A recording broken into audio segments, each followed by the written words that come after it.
Welcome back to the second half of the Secure by Design podcast by CERT's IT Service Solutions.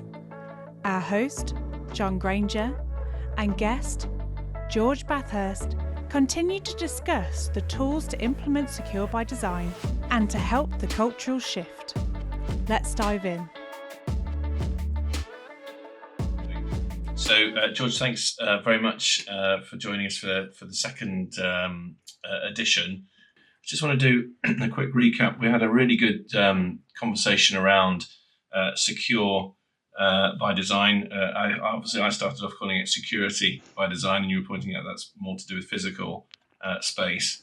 But what I was looking to do in the second session, George, is to kind of get a bit more into what you guys do and kind of on the implementation side of things. So at the very end of the first episode, we started to talk about capabilities, and I think we were getting into certainly about changing capability and a little bit on culture. So I thought maybe we could kind of start there. So if I'm here saying, George, I'd like to go ahead, I'd like to implement this broadly, I'm be looking to implement new skills, change the way that I'm doing governance, and also the real big one, I suppose, the culture bit, which you're calling the fresh mindset. I'm virtually sat opposite you, saying, "Okay, George, I want to go for it. Where do we start?" Right. So we those three outcomes you described. So there's quite a long journey to get to those. So first of all, sort of set expectations that when you talk about culture change, it's not going to be immediate, and there will be bumps along the road.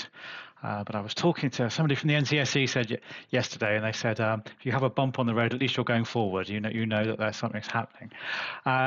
So we have a 4-step process in a way, which we call the Cyber Design Accelerator, and it's a RACE acronym for RACE. And the first thing we get people to look at is to understand risks better. And we've noticed in many companies, people don't know how to do risks well, and they exclude the impact, quite often because IT is operating in a silo, and both the business is uncomfortable with people from IT talking to the business unit, and the people from IT are uncomfortable. So one bank I was working for, based in Luxembourg, I asked, for example, the programmer there, who said, "Yes, I'm very good at security," and I said, "Well, how much would it cost the company if you lost your software and it was ransomware? How much would you pay to get it back?" And he didn't know. So how was he assessing himself as being good at security? Because, how much money should you be paying on this, if any? And that's sort of an example of a risk including an impact. So the impact of that was, loss of this software. How much would it cost to rebuild it from scratch if you had to do that? How much money would you lose in reputation, customers' data? All those sort of business impacts. So we teach people, first of all, how to do risks better. And the result is that risk management starts to become useful for companies. So an example of that in old money, when you give, the responsibility of supporting some of your systems to a third party, that thing sort of gets enshrined in a contract, service levels, etc. Which, by the way, I think are limits rather than targets. Yes. That's another episode in its own right. But you talk about severities, and you can be in a situation where you're on the phone and you are locked out. You can't get to what you want to do, but the matrix says that you're just one user, so therefore you're not by default. You're not important. I think that's a really good example of where if you become too formulaic by trying to do the technical business impact, you can kind of make some mistakes, because that user could be the CEO, so that's just going on rank, as it were. But it could also be someone who's urgently trying to, save the company from doing something. Someone who's got to get to a certain destination in the system in order to prevent something or to do something. So it is. When you're implementing this, do you find that you've got to focus on people that understand that it's nuanced? It's not going to be it's quite difficult to produce a formula for that. Yes, and on the other hand, it's also a little bit of a myth that you can't quantify risks. So you should make an attempt and look at the big picture, not the little picture. So it's not an individual struggling to get onto email. It's what happens if the whole company can't get onto email. And you can easily say one company work with multi-billion pound turnover, so you can sort of a day's outage for email. Well, how much is your productivity loss? You can make an estimate like that. So there are always ways of approaching it, and the trick is to zoom out, because the technical people, and actually in defence and quite often in government, we hear this horrible expression called technical risks, which is actually a contradiction in terms, because risks are not technical by definition, and they're business risks at the system, the enterprise, or the corporate level. And you've got to get out of that mindset, and that's when they start to become useful to the business. Excellent. So, could you throw an olive leaf in the direction of a technical engineer sat opposite you to say he's thinking, I might need to change the name of our risk log? Would you just call it business technology risks? Is it as simple as that? I would call it. If you had to give it a title, what would you do? Getting my CISSP textbook out, I would probably insist on calling it a vulnerability, or an issue. That's generally the big mistake we see is people just converting one-to-one vulnerabilities to risks. And a particular vulnerability on a system is not necessarily a business risk, because it just depends where that vulnerability is, and the impact will be very different depending on the chain of events that have to happen. Quite often we see that in companies, quite often identified risks, and they do have processes in place, and there's a template in their sort of business plan to fill in the risks. But because people don't know how to do it, they just fill out the template with their issues, with their problems.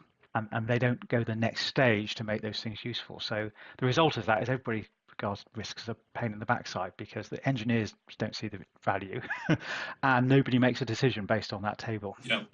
So that's the big breakthrough that we quite often manage to achieve.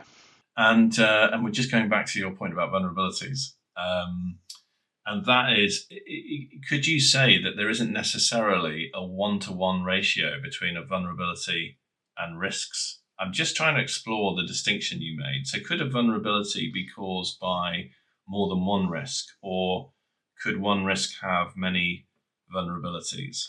Yes, well, one of the things come across with technical experts is they know loads of things. So if you imagine an Exchange server system that you're, say, migrating to the cloud, amazingly, a large number of companies are still doing that. And if you're an expert at Exchange, you'll be aware of hundreds, possibly thousands of issues that need to be fixed. And the big mistake that you see is then people convert all of those to risks, and you end up with an unmanageable risk log, basically, and overwhelmed the CISO or the board, and the board gets bored, if that's not a pun. And then the other example is actually we worked with a helicopter that the UK was buying from the Americans, a military helicopter, and again, thousands of risks, but buried in those risks are one or two things that could literally kill people. All of them were technical, apart from one or two. So what a good risk register looks like is a short list of things that really require management opinions on. And it could be, I can buy 10 helicopters without this cybersecurity, or 8 with them, and that's a big decision, and that's a proper risk impact, because the impact is I only have 8 helicopters instead of 10 of fixing that problem, or the cost of fixing it. So those are the sort of things that then actually your kernel is now interested. He wasn't interested in your technical problems about some sort of obscure software that's buried deep within it. He is interested in the number of helicopters he's going to have. Yes, and you can't expect him to be interested in the 250 issues with a server, an email server. Yeah. It's not his specialism, and it's an abject failure of doing the conversion between technology and business. Yes, exactly. There's no translation occurring, is there? No, and so there's not a lot of value add happening, and then you might be back into the confessional status, where, well, look, I went to the risk meeting, I gave all my risks, I'm all right now, I can go and have a cup of tea and relax. Yes, and the worst thing you can hear actually is a colonel or somebody like that, somebody senior, saying, you sound like you know what you're talking about, carry on. Because essentially then the technical person has owned all the business risks without realizing it. And he's frustrated because he didn't get the engagement. Yes. And the senior person is thinking, why are you bringing all these technical problems to me? I hired you to solve these. Why are you bothering me with all these petty issues? So neither side is talking. So the real breakthrough in risk management is to get that active conversation going between technology and business outcomes. Got it. So So look, I'd be remiss if I didn't mention generative AI at this point, because what I'm thinking is your old school ginormous risk log of that aren't really risks, as you said, yeah. So the 800. So they've been diligently going through, but not making that separation. Could you drop that into a bucket of some sort and put a generative AI prompt over the top? And the prompt wouldn't be show me the real risks, because obviously that wouldn't be a good prompt. But the prompt could be, part of your method, some of your caveats, and because you can not all prompts are created equally. Now, there's obviously the opportunity for hallucination and all the rest of it, but could that be a rapid kind of first draft that you could say, look, you can't just go to press with what generative AI has come back with, but we've looked at your risk log, and these are the themes that we think there are 12 themes that have come out of 800 risks. Have you thought about that at all? You could, but I've worked on a project recently where we were implementing AI to summarize meetings internally. But the big learning I took away from that was that the AI is only as good as the inputs you give it, and it's the training of the AI that's really important, specific to you. And in this example of risks, yes, you could automate your risks in a really big company by doing that, but there's some key information the AI bot or even a human would need first. So, and this is actually, I talked about race and we've talked about risk. The next section is agility, and that's changing to being able to respond to rapidly changing customer requests or international environment, etc. And AI is an example of that. It's completely changed, possibly since the project might have already been specified, and now you're dealing with a new threat with AI, for example. So how do you get the agility to respond that? It's much better in the company if you've helped the engineers identify what the value is to the company. And the AI bot would need the same thing. And sometimes perhaps AI, if you go AI, they're all very happy they spend on AI, and it forces them to then think about what is the value to our company of all our business operations. So the AI needs the same question, or it needs the same information as your engineers would need. And it's quite rare, really, for businesses to say, yeah, here's the value of what we're doing, engineers, and this is the basis for your risk. So actually teaching organizations how to share that corporate information internally. We're building a new product because we're hoping to get a jump on the competition. That's the value to us. This is the revenue stream. This is how you should be making your decisions about how you architect this new software, because these are the things that might go wrong from a marketing perspective or a product launch. And that starts to give the AI. Now, if you've got that information, AI becomes really useful. You can start to automate it. But first of all, the top level of the organization needs to tell everybody else what's important. Okay, and just linking that back into agility. So I think what you're saying is if you can get those kind of touchstone values from the business, then as the situation changes day to day, you've got these constant points to go back to. I think in some theories this is called heuristics. I might have got this wrong, George, but is that what you're saying? You're kind of trying to get at a more principle level. That's right, and perhaps the Admiral Nelson was probably the best example of giving command intent, I think, as the military call it now, which is he gave a signal out saying if there are no more signals because I'm dead or because there's too much smoke and confusion on the battlefield, just get alongside the enemy and kill them. Don't worry about, you can't go too wrong if you do that. And that's the sort of thing. So if there's confusion at the top and everything's going on and everything's changing, everybody's clear and they have more autonomy as a result, because they really know what the underlying purpose of their leaders is. And what you're doing there is you're stopping, an organizational paralysis probably at the worst time. Exactly. Yeah.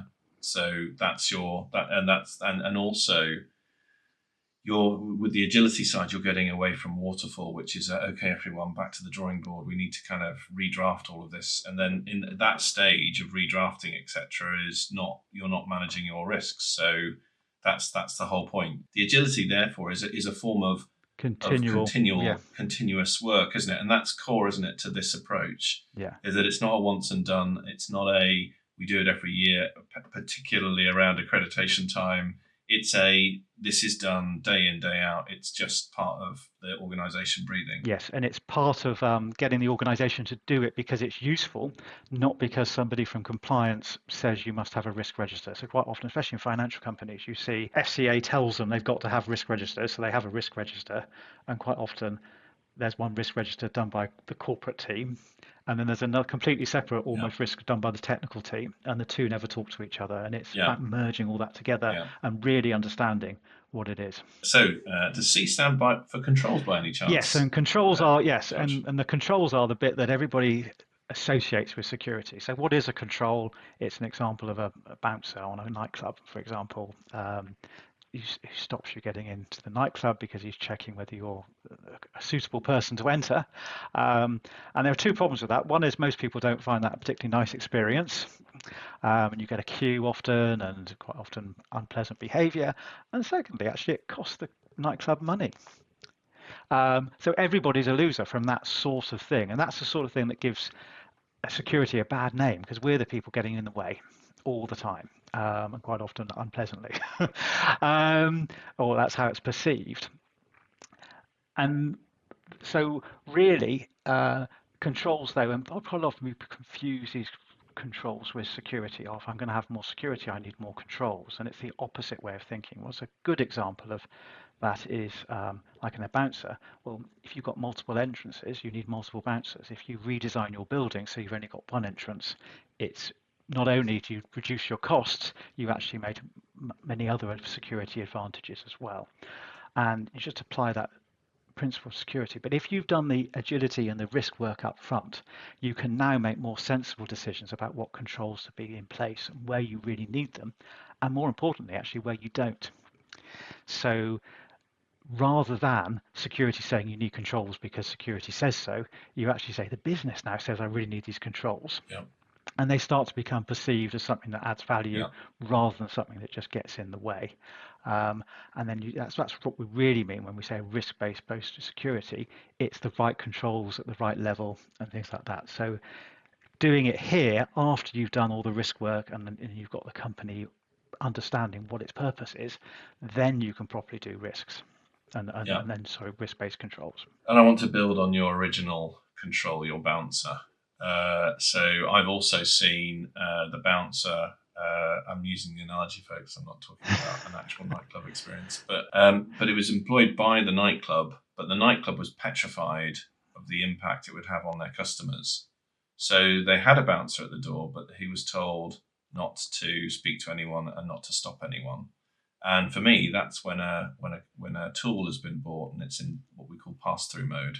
So we're literally spending money on something that isn't switched on, but if it was switched on, it wouldn't work in any case. And I know that sounds outrageous. Maybe that is the symptom, the ultimate symptom, George, of security just not being grounded in business. Exactly. You know, it's become so sort of separate and over there.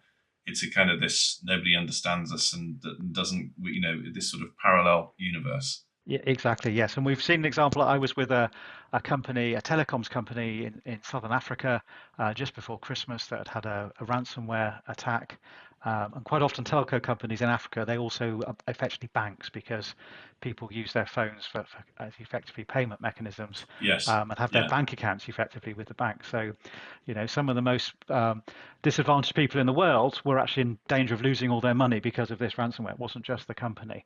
And the company was frustrated because they said, we spent loads on security. Why are we being attacked? And then when we got there, there was, they bought Defender, they bought, multiple endpoint detection devices, and none of them had been turned on or properly deployed. So exactly as you say, all that cost had been incurred, but no benefit, no learnings from that had been done. Tip for the kernel, you seem to know what you're talking about. I'll leave it with you. What the kernel needs to know, if he can just take one step towards the engineering world, is that just by switching something on doesn't mean it works in technical world, that it's the way you configure it, the way you deploy it. So you can technically switch something on and it can be on, but it can be, hardly effective because it's being put in the wrong way. Because I think that's when that kernel says you seem to know what you're doing. He's being a leader. He's relying on his expertise. There's an element of that works in other domains that perhaps just really doesn't work in this example. So the cultural bit is for the kernel as well. Yes, and the bit we teach actually around controls is not only to have risk-based controls, but then also to continually measure how well those controls are working. So if you made a mistake and you had a bouncer that actually was upsetting all your customers, and you'd spent some money on it, and then you'd realise I'm wasting it, then you've got some mechanism in place to say, well, how effective is that bouncer? What's the cost benefit? Or continually, not just once. And a big mistake in government, they make that mistake. They make that decision once at the beginning of the project.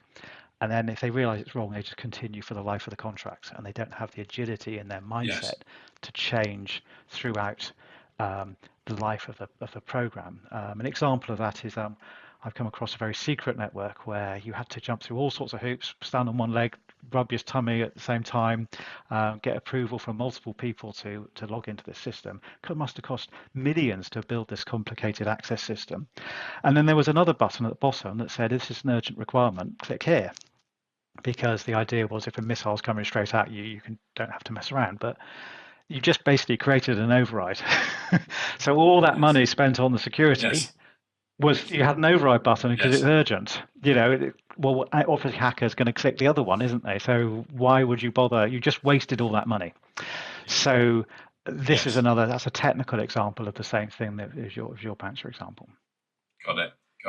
Well, we've got 3 letters done. I don't want to guess what E stands for. I can think of all sorts of things it might be, but tell us all, what does E stand for? The E stands for engineering. And the mistake everybody makes is they jump to engineering first. They haven't done all the work up front, understanding their risks, understanding what the business is trying to achieve, what controls really do need to be in place, and what barriers, limits you must set. And they try and do secure system engineering without having set the reasons for it. So, for example, we talked in the previous episode about secure in depth. Well, that's a great principle, but it's also expensive. How do you decide how much security in depth do you have? How many layers?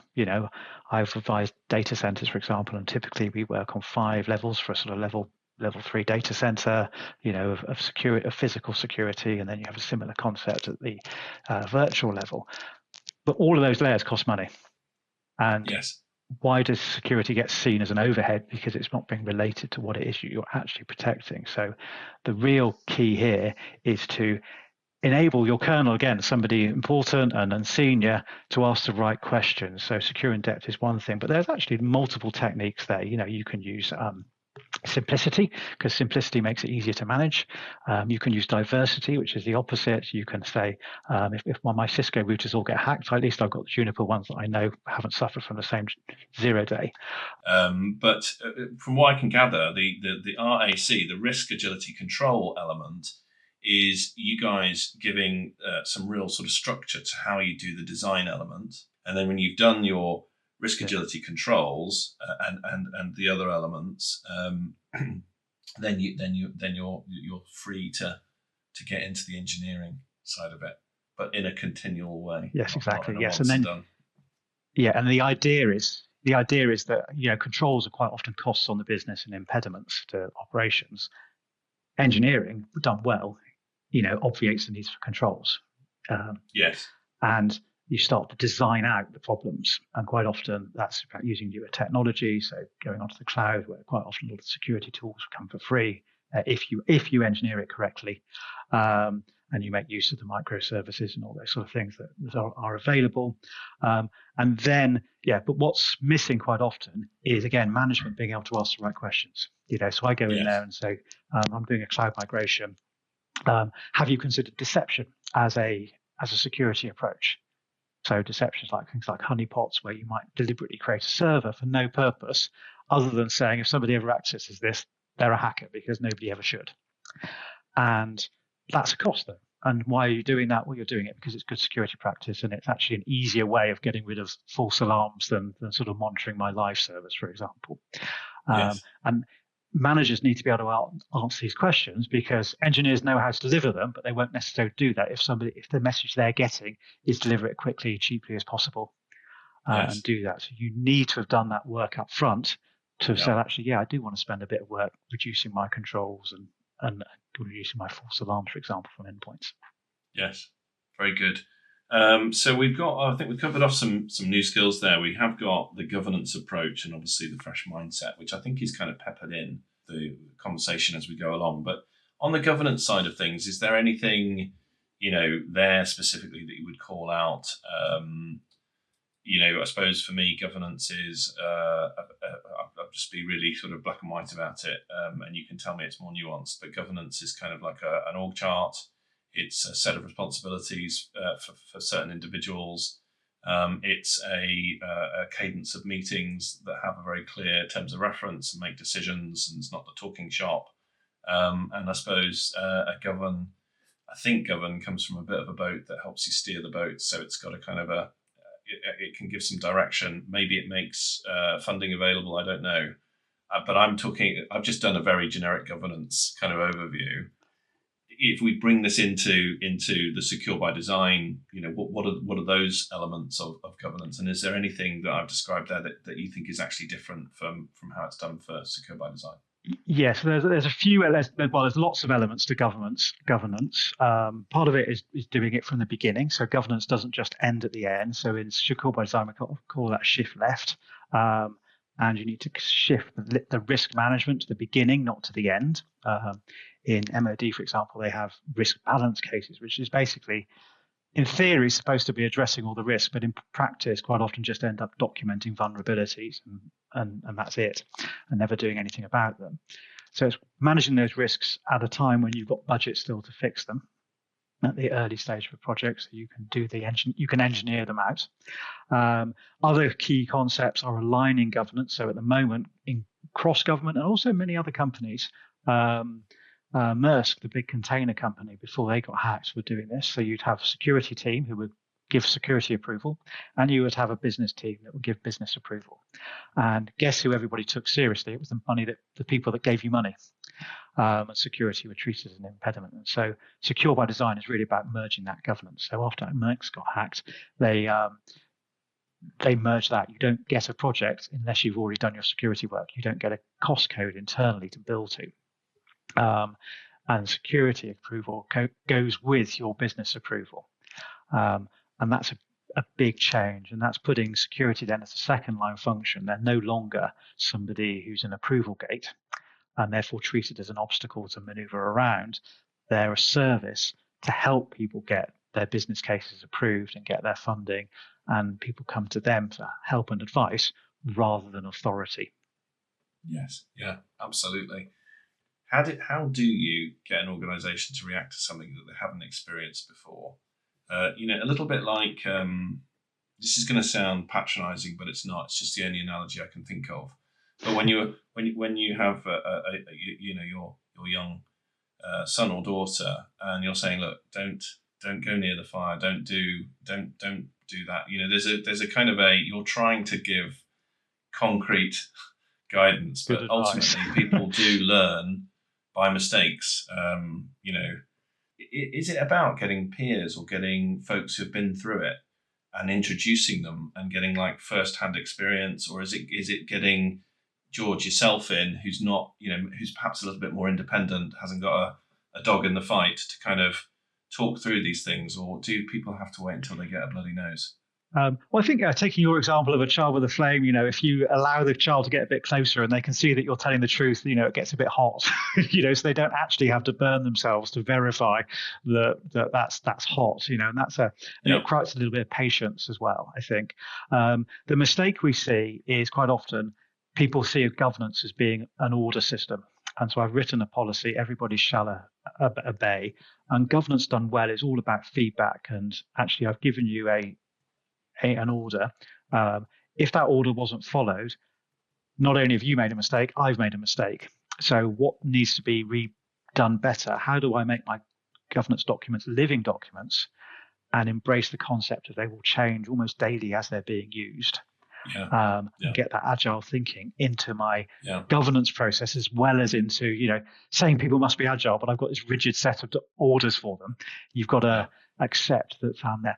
Yes, I suppose it's the interaction of governance. So it's the setting up of the governance and things like that. And quite often we find that, not just orders in terms of that, but it's also executive coaching. And this is a very difficult area because sometimes you're employed as a consultant and you need to educate the people who've employed you to do it better. And it's always a delicate matter, but it is really important. And I use it on another naval example, which is, you've got admirals who were, in charge of the Navy. And when they went to school and did their training college, they were on sailing ships. And not only has coal come in there, coal is now also obsolete, and they're in charge of oil-fired ships. And you've got those people making decisions who really didn't grow up with that technology at all. And it's a similar thing going on in companies. A lot of us didn't. It wasn't an IT company when we started it. Now it is an IT company, like a bank is an IT company.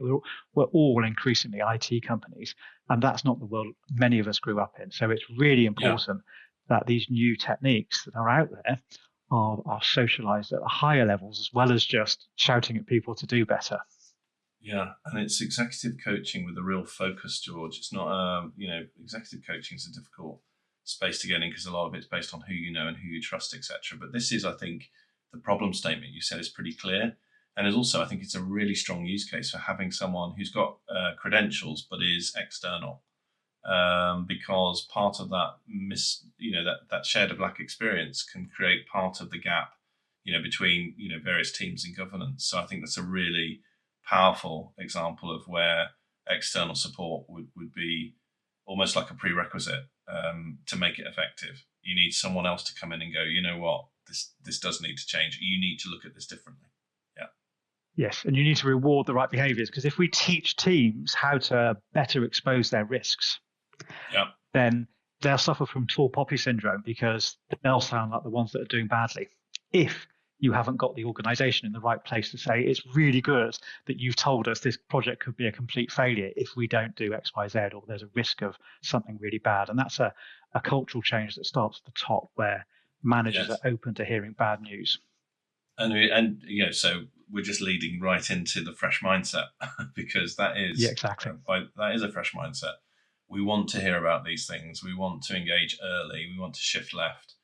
We want feedback from our orders from on high. We want to make sure that order is properly stress tested and adjusted and done continuously, so that we don't end up with one that goes past its sell-by date and actually then becomes damaging. And so that fresh mindset is about being able to sweep all of that in and have it being discussed, and obviously with your engineers that aren't running off with their screwdrivers too early, and getting that link through within the business. So it's actually that's quite an endeavor. So how do people engage? How do you engage with folks to make this happen? And is it how long is a piece of string, or is a typical engagement last a number of weeks, a number of months? What's how does that go? How does that work?